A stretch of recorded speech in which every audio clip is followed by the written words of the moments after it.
alguses harjutatakse tehniliselt mingeid kohtasi tehnika peale. Ja hiljem, kui see asi tundub juba käpas olevat, tuleks alati teha nagu täishoo pealt. Siis hakkab tehnika alati lagunema ja siis tuleb nagu õppimise teine kursus. Et praegu me üritasime ka seda teha, et alguses proovisime teha nagu väikse hooga ja pärast nagu suure hoo pealt, kus pulss on kõrge, teha sama asja, mis me juba omandasime.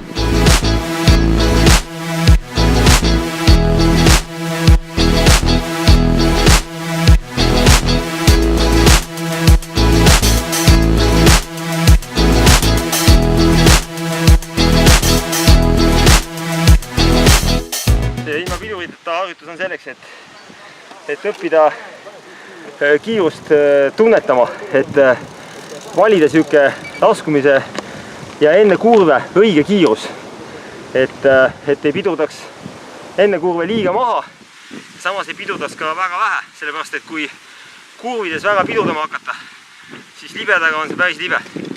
Et kindlasti niisuguse tehnikaga ei saa siit mäest kiiremini alla, aga see on lihtsalt harjutamiseks, et tekiks väike julgus, lasta natukene hoogu ja kallutada.